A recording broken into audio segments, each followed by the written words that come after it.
I'm curious. Is this time of year any different for you than No, any other? Like, do you do anything out of the ordinary? no, No? Do you no, ever all the do you, same. do you ever take a step back and reflect or set goals? Or, and I know you laugh at people who do these resolutions, but is that part of your life at all? No. So how do you think about the future? That to me, 365 thing, that isn't a New Year thing. I mean, to evaluate the essence of things, it isn't according to some calendar year made by man. That's my whole life. I know it is. So how do you think about the future, or do you? Well, the future is created by the present, and so the more definitively you can discover things now, then that takes care of the future.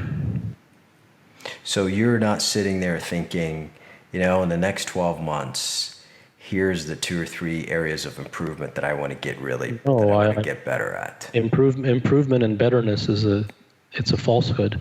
That doesn't go anywhere. I mean, that's just circles. I have no interest in improving or getting better at anything. There's only an arrival. Either you're there or you're not. Wherever that there happens to be for you, there's no intermediary. There's no middle ground. There's no progress chart. Was there a particular arrival in the past year or so that you felt like you achieved? No, I don't look at things that way. To me, it's just the ultimate arrival. I'm not looking for small goals and small milestones and those kind of things. It's very hard to answer questions about what I do because I don't know what I do and I don't remember what I did. And there's no plan. It's just a full force, unrelenting, deep dive into the truth about things. There's no step-by-step thing, and by this date I want to achieve this. I don't really have much interest in those things, achievements and all these things. Well, I think that I wasn't joking when I said I think at some point it'd be fascinating to have one of these streaming services just have a camera around you 24/7 and do a documentary to figure out how the hell to get in your head. But we'll save that for another day. I want to take some time and reflect on some issues that I learned from people who listen to our podcasts this year. And I want to dig a little deeper into areas that I think our listeners are most interested in. There seems to be a lot of misunderstanding about a truth or the truth, what the truth really is. I know it's personal for each of us. When do you know that you found it? Well, it's a feeling. You found it. It's a feeling, and the truth isn't a fact or a nugget that you go out to find. It is everyone is suffering through various things. Everyone is pursuing various things in their life, and the things that mean most to them, whatever it may be it their profession or be it in their personal life or be it anxiety or becoming world number one in whatever it may be. And each of those things has a truth. It has a truth that is indivisible, incontrovertible. It is hard rock basement truth. The source from which that anxiety, let's say, arises, or the source from which that world number one comes from. There's a truth. And if it isn't a truth, it's a chase. So that's what truth means. That there is a way, and the way is never a method. I hesitate to use the word way because people misconstrue that. A way isn't a method. It means that there is literally a truth as to the way to get somewhere, but that is never methodological or technique based. Or prescriptive. So it is about hunting for what is the real truth about where I want to go, what the source of my wanting to go there is. Is it pure? Is it not? What is the truth of whether I chase purity as a prescription to follow, or if I am chasing purity because purity is really connects deeply with me? There's a truth behind all those things. There's an honesty. There is a genuineness. That's what is meant by truth. Truth isn't about discovering a bunch of facts or a bunch of knowledge. It is a wholehearted pursuit of the essence and the true cause of the effect that one seeks. And is that, are you, regardless of what it is that people are seeking, whether it is, like you said, to be world number one or to be the best leader that they can, are we talking about really understanding what it takes by drilling deep and asking ourselves questions? And that's when that feeling is going to arise? Sure. Well, but the first part, yes. Second part, no. The first part about asking questions and really examining the source of one's desires, yes. But then you said, is that how the feeling is going to arise? Well, as soon as you ask that question, now it becomes prescriptive, because now what you're saying is, right, okay, so if I do that, then I'm promised that a feeling will arrive. So let me do that, and then wait by the phone, and then hope for the feeling. It doesn't work that way. So that's where everything falls apart, is if you're doing it to get something. The pursuit is the reward. And I don't mean the journey is a reward. That's not what I mean. Mm-hmm. Because the pursuit is to get somewhere. The pursuit isn't just to go on the pursuit. The pursuit is to get somewhere and to arrive. So that is its reward, because one will find it if that pursuit is pure. So, but it isn't that, okay, so if I do this, then I've been promised that a feeling is going to arrive. Well, that just falls apart. So if the truth is to become world number one, and I do get to that arrival, right? Does the question now become, what do I do to stay there, to sustain that excellence? It depends what resonates with someone. For one person, it may be that I just want to get there, and now having got here, that's it. That's what I wanted to do in my life, and now I've achieved it. For another person, it might be, well, I want to become the greatest of all time. I want to remain in this spot forever. So whatever speaks to someone, then that dictates where they go from there. And it's continual self-examination? Is that what we're talking about? It's a dangerous word. I mean, I'm hesitant of any person mentioning any word, because I know where they're coming from. They're always coming from a prescription. And so I would say no self-examination, because I know what you mean by that.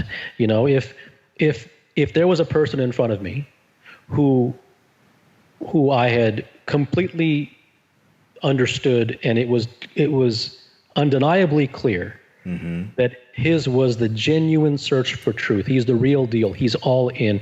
He is totally devoted. He has devoted his life to it. And if that was clear, then that person can use self-awareness. He can use whatever word he wants, and he won't be in trouble, because I know where he's coming from. But anyone else, I know where they're coming from. They're coming from prescription. So my answer is no. Even though it's the exact same word, I know the spirit in which the question is being asked. Therefore, the answer is no. So, but I get it. So let's assume it's that person. Let me say one more thing. For instance, imagine there's a monk in Tibet who wants to live in a cave, and it's 40 below, right? Mm-hmm. And he wants to remain warm in that environment. Well, he can cultivate tumo. Okay, so tumo is a type of meditation in which you can generate internal heat. Sure. Now, so if that person, given what his desire is, it's very practical, it's very here and now. I'm in the mountains, I'm in a cave, and I'm going to do meditation to develop tumo to increase my body heat so I can survive. Fine. That person can use the word meditation all day long. I have no problem. If anybody else uses meditation, the answer is no before they even finish. I know where they're going.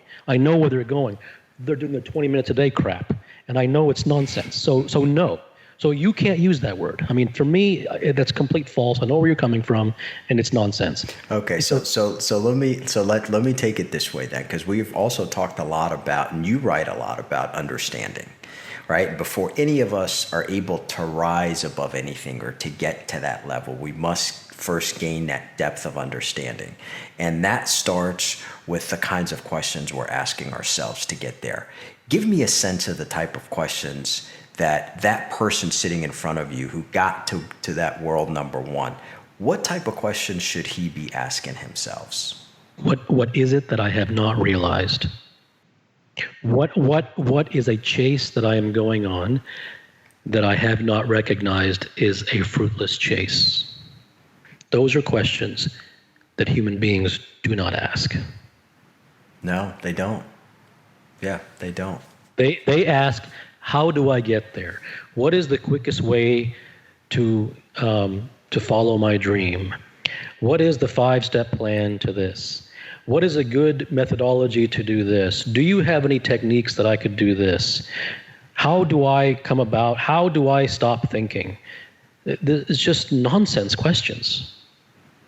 Yeah, absolutely. Especially this time of year. Yes. Well, it doesn't. Well, yeah, but they're all. Yeah, this time of the year. In fact, in that sense, New Year's is a total waste because it makes people go on more chases of New Year's resolutions. Yeah, I absolutely see that.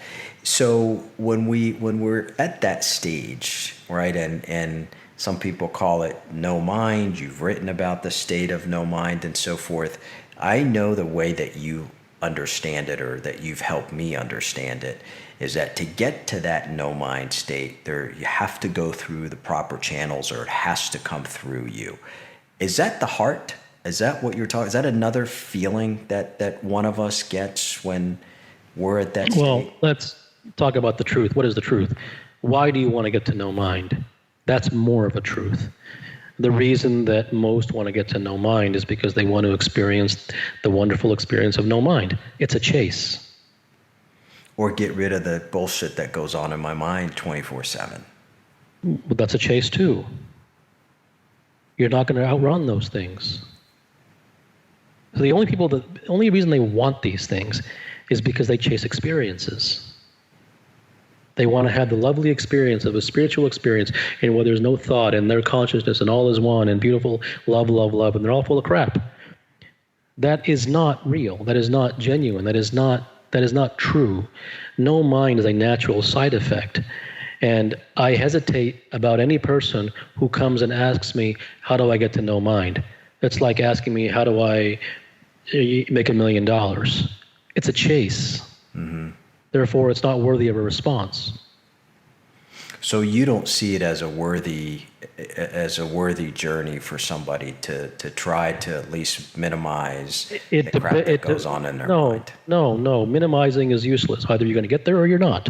Mm-hmm. I'm not interested in help or betterment, or I'm a little bit better than this than I was last year. I'm a little less angry. Now, I'm not saying people should look at it that way. I'm just telling you the way that I look at it. I have no interest in self-help. I view things as either it's ultimate or it's nothing.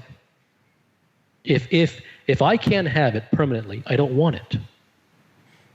Yeah. So and you and I have talked about that before. We've talked about the fact that, hey, you take an athlete, for example, who's thrives in pressure situations, whether it's the 18th green on a Sunday afternoon or whatever. Is that person completely detached or disidentified from their mind? Is that how they're approaching that last shot on that 18th green, or do you not look at it that way? No, I mean, it's true that athletes, they fall into so-called zone. They do fall into those things. And, no mind states do find people, and most people have experienced them. Mm-hmm. So what's the question? The question isn't how... Do you not see that is that not considered in that no mind zone? Is that not in the thinking zone? I'm just sitting there and I'm going to just... I am completely detached from my thinking. I'm focused on this putt. No, because you can't talk someone into it.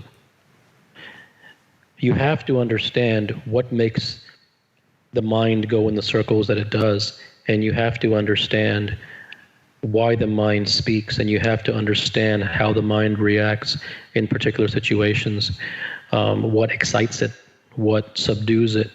And in order to understand these things, you have to be of the DNA to want to devote yourself to truly learning about them, so that you can arrive in those places on demand. It isn't so. Performance is not about helping someone perform. That I think that's a fundamental falsehood of a pursuit. And that's where everyone goes wrong. They try to help someone perform better. That is not the point, because that's just Band-Aids. It isn't about helping someone perform better. It is about understanding the source of performance. It is about understanding the patterns of the mind. It is a deep dive into the truth about where these things arise from. It isn't about what things can we manipulate, what thoughts can I place into your head that might boost your performance. Who cares? That's such a menial pursuit. It's about ownership. It's about arriving. So so you just triggered something. I mean, obviously, as human beings, we all have limitations. Those are the things that we're continually examining. Is there, I mean, for you personally, what do you do to determine the ones that are most standing in your way? So if I'm asking myself a question, what is preventing me from moving from number 3 to number 1? You know, it's probably a whole bunch of things. Or is there an approach for you to think about, hey, let me tackle this thing first? First of all, that's a question that people don't really ask. What is preventing me? They usually ask the opposite of how do I? You've taught me well. Okay. So what is preventing the person is a lack of sufficient examination into what is preventing him. That's what is preventing him. So can you give me an example? Well, for instance, there's fear in becoming world number 1, for instance. That could be one of the barriers. Mm-hmm. See, there's in looking for the method, one becomes blind to the way. And one becomes blind to the way because in looking for the method, he becomes blind to the things that are standing in his way. So what prevents someone from going from here to there isn't that he doesn't know how. It is that he is being blocked from getting there. So it is about removing the blockages, not creating a technique. Part of moving that blockages is that learning how to or becoming attuned to some of the things that we're attached to? No, learning the blockages is seeing the blockages. So fear and as seeing an example, the is that what you're talking about? Seeing the block, whatever the block happens to be. Mm-hmm. Seeing the blockages, one has to be looking for the blockages. And that's part of the whole questioning process. Yeah, that's the direction in which the truth is found. It's not found in the direction of how. It's found in the direction of why am I not? It's found in that direction. It's not found in the direction of how do I. When you talk about legend and or legends, I know it's about sincerity. I know it's about, purity and devotion. But in your eyes, what makes one? The desire to become one. And just that constant quest to become one. Well, it doesn't have to be constant. It's got to be deep. Where one goes is a function of how deeply he longs to get there and how serious he is to getting there. Everything else is secondary. Mm-hmm. And I know you don't give him any answers, right? But when that conversation continues and you can see that they're really dead serious about that pursuit of legendary, do you just what do you do to help them start to formulate that thinking in order to try to get closer to that? There's no doing. It's whatever happens spontaneously. Whatever one is ready to hear, he will hear when he's ready to hear it, and I will speak it when I feel like he's ready to hear it. I don't dump the kitchen sink because it's useless to do so. It's a person has to be ready to hear a certain level of truth. Otherwise, it'll short circuit your brain. Mm-hmm. Literally, it does. People, truth can be harmful to your health. I mean, especially yours. No, I mean that because I don't sugarcoat things. I state truths raw, and I mean that most literally. I mean, there can be an adverse effect to knowing a truth that you are not ready to hear on a biological level. I mean, it literally, people have very significant reactions to these things, partly because something inside of them recognizes that it's true, but their mind is not ready to hear that, and therefore there takes place in sort of an internal combustion, and an internal war takes place. Yeah, well, you've shared a bunch with me personally, and we've acknowledged it here on this podcast. Kapil, does it surprise you that the overwhelming majority of people don't know what they genuinely want? No, why would they? What causes that? Well, I mean, if you work, let's say that you work. So let's say that you're awake from 7 a.m. to, let's say, 9 p.m., right? So you're awake for 14 hours. Mm-hmm. So the remainder of the 10 hours you're sleeping, right? So for those 14 hours, let's say you're locked in your cubicle, or you're locked in an office, or you're locked wherever, okay? And you're working. How can you know anything besides your work? Why would you?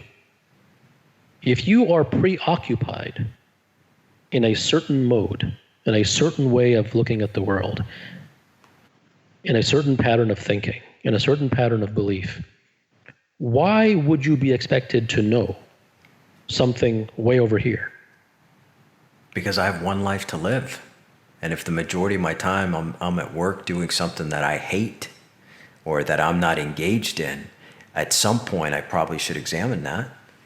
Well, there's no should. I'm telling you what happens. I mean, it's the reality for sure. You said so. It's there's no judgment here. There's no you should turn around and look the other way. I'm not saying that. I'm simply answering your question. Why is it that most people don't know what they want? And my response is, why should they? If you are preoccupied by X and Y, and you are not preoccupied by looking into what exactly it is that you want, why would you know what you want? There's no should there. There's no should there. I'm just making a plain black and white statement of fact. So how do you define work? Well, you're missing the whole point. By work, I am saying preoccupation. If your total attention is towards everything except looking into what it is that you want out of life, mm-hmm. Why would you know what you want out of life? I think it's a fundamental human responsibility to, at least at some point, have meaning in your life. I don't care at some point. I'm just answering the question why people don't know what they want. The reason they don't know what they want is that there's no reason for them to know, because they never look there. But there's no should look there. I'm saying that's just why. Last time we talked a little bit about, and you brought it up here sometimes, that fear gets in the way of a lot of things. And, we were talking about fear of failure, and you kind of jolted me by saying, well, no, maybe perhaps it's fear of success, and we went down that road. What triggers fear in people? I know it's personal, but what is it that triggers Desire. Desire triggers fear. Wanting things. Yeah. Where there is desire, there must be fear. I get the fact that fear is triggered by desire. I get the fact that fear is triggered by things that we want that for whatever reason seem to be far away. So the idea is we hold on to that desire, when in fact, if we let go of that desire, no, there's perhaps, no if we let go. No, you're going prescriptive on me again. There's no, come on. What do you mean if we let go of the desire? I mean, there's as if you're going to turn off a switch and let go of all. You're not being serious, Mo. What do you mean if all of you listening let go of all your desires, you will be free of fear. Okay, let's all get together in town square tonight and let go of all our desires. Come on, Mo, come on. This is not, this is not a weekly journal. Let's talk serious. Come on. What do you mean? If you don't try to help people. What prevents us from detaching from things? Well, it isn't about detaching. It is about learning about the perils of attachment on a very, very personal level. Once someone becomes so overwhelmed and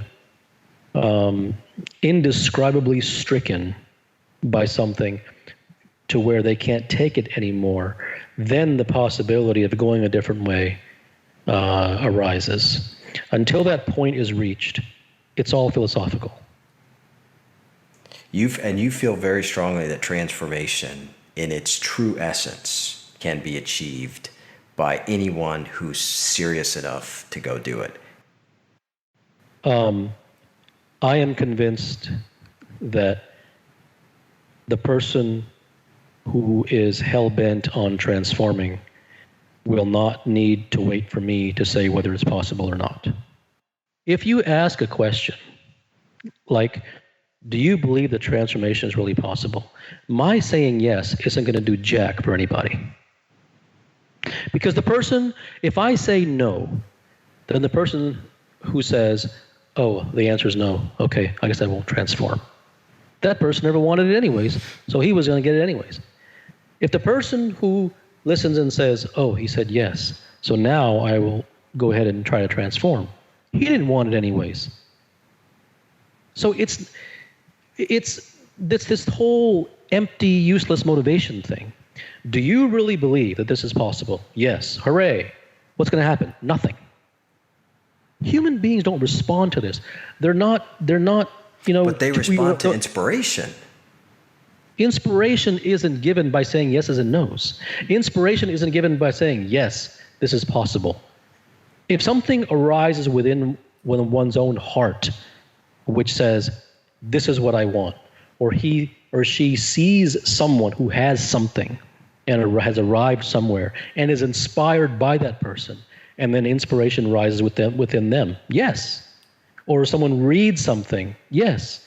But it doesn't arise from asking a question which says, is this possible? Yes or no? Yes, it's possible. Now I'm inspired. No, it's not. It doesn't come from that. Motivation doesn't work. It might work for a day. Yeah, I agree. I totally agree with that. My honest input to you is that the coming through the approach of trying to help people does not work. It does not work. Let's try and do this so that people can be benefited. It's all crap. It doesn't work that way. Human organisms don't work that way. They work intrinsically. Things work from within.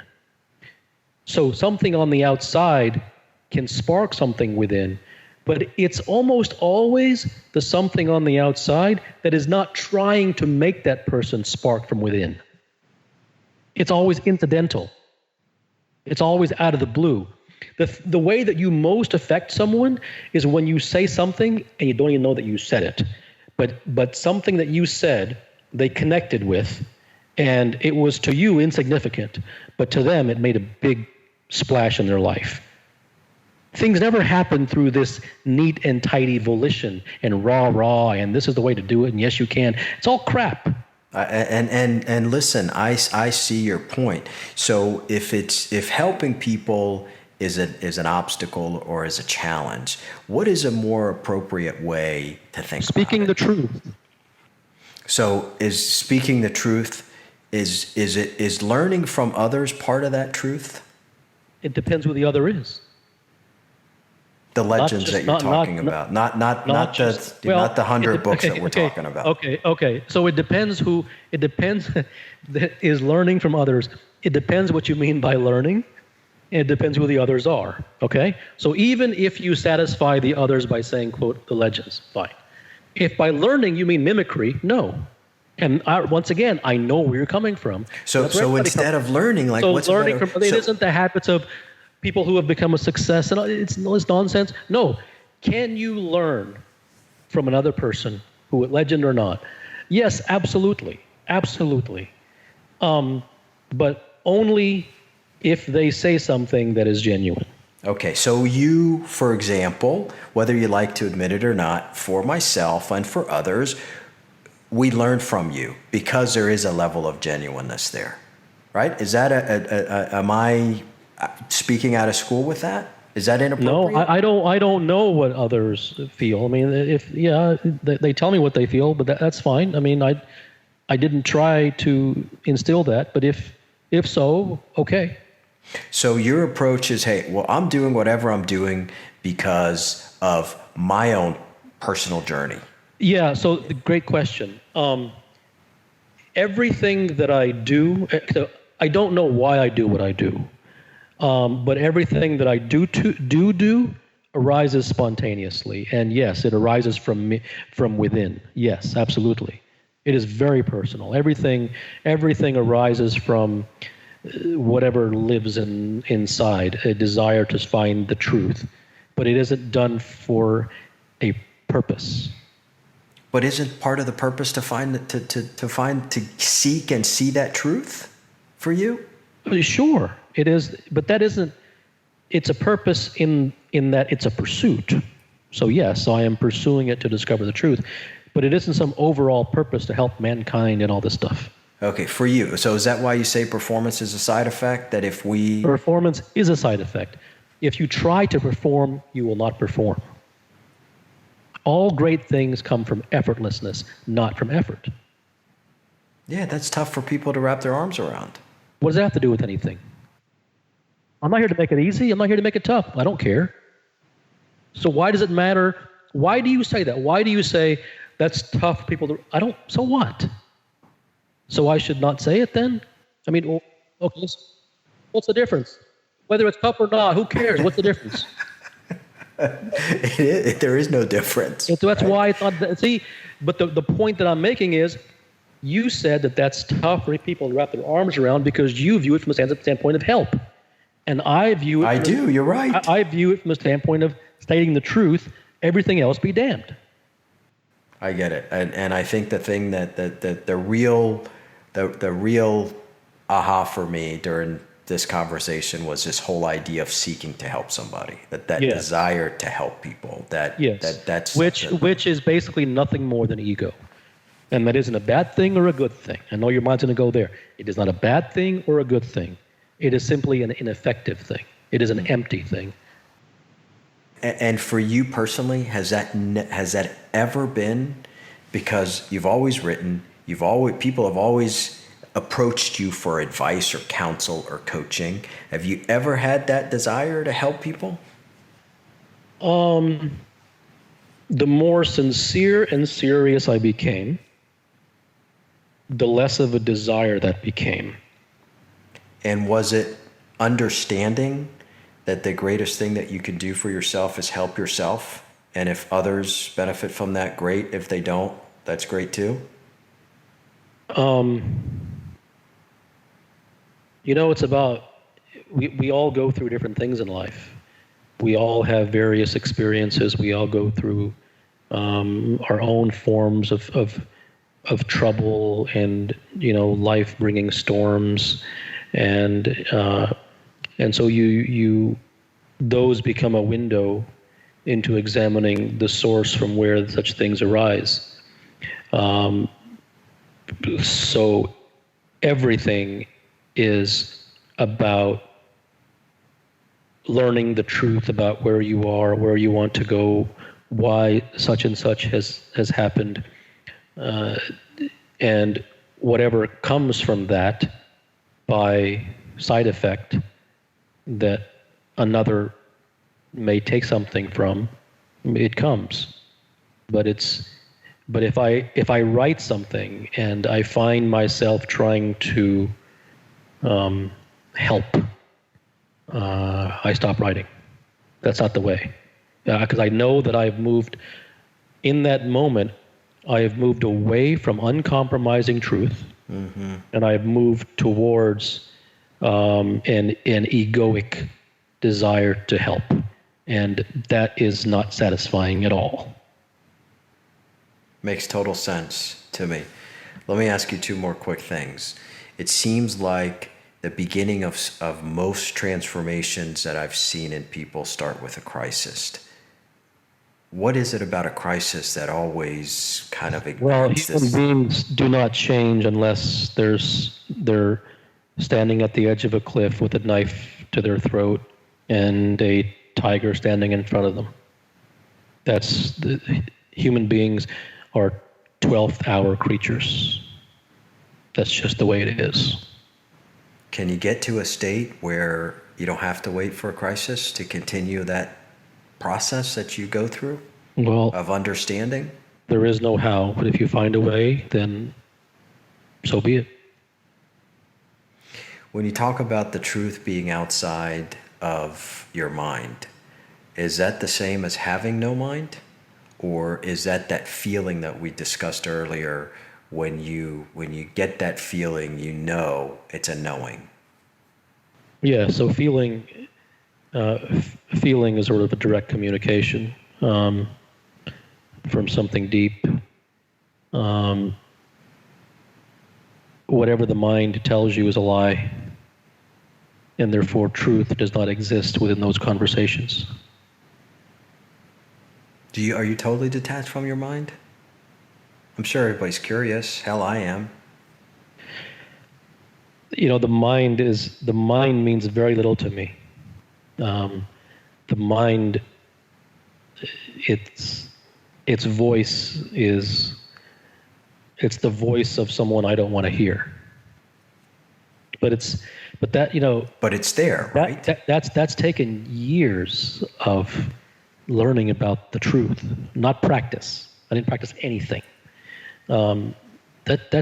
Takes years of learning about the truth to be really that suspicious of the thoughts that go on intimately inside your own head. And part of that truth is that all of that is bullshit. It's all nonsense. Yes. It's all lies. It's all conditioning, and it's all beliefs, and it's all opinions, and it's all circular. It doesn't go anywhere. There's no truth there. It's all intellectual jargon. Mm-hmm. And is there a sense of freedom, Kapil, when you reach that state where you're at, where you really do disidentify with all that? Well, there is absolutely a sense of freedom, but the freedom isn't a good experience. It's just freedom. And I say that because so what? I mean, the way that you asked it, as if the freedom is going to feel good, and it's not about that. It's not about a chase for an experience. But it's another layer removed to getting to that truth. Freedom from the mind is the ultimate freedom. And you're there. It doesn't matter. We're curious, man. That's all. It doesn't matter. It's just that's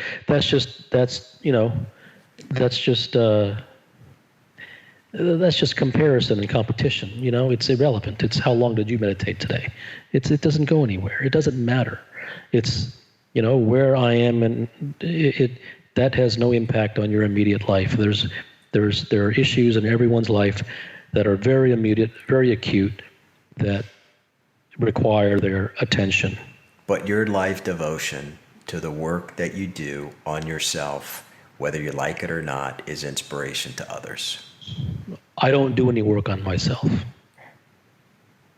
What do you call it? What do you call it? Examination? Well, it doesn't matter what I call it. I'm just saying that it's not in the vein that you're sort of putting it, where it's working on myself. I don't work on myself. It is a direct examination of the truth about things, and that isn't a different way to say it. I don't do any work. I have no rituals. I have no meditation. I have no mindfulness. There's no practice. So I literally mean that. There's no work going on here. I know you don't, but when you get up and write, you write what comes through you. Is there learnings through that writing that helps you kind of peel away to get to that truth? Yes. Because And you that don't call that work. That's just purity. no, absolutely not. There's no work. There's no hammer and nails going on over here. There's no work. It happens instantly. It's non-work. It happens instantly. It isn't about what I do, it's where I live. So I live in that soup of swimming in an ocean, you know, dissecting truth. But there's no practice. I'm doing my best to remove that whole charade of penance and practice and ritual and technique, and you must work on yourself and you must pay the price and you have to, it's none of that stuff. It's none of that effortful stuff and face the things that you don't like, and that's all just crap. Listen, all the problems that you have, right? Anxiety, fear, pain, failure, whatever it is. Worry, all of that. Right, all that, right. Did you work to get those? Of course not. Okay. So if you didn't work to get them, why would you have to work to get rid of them?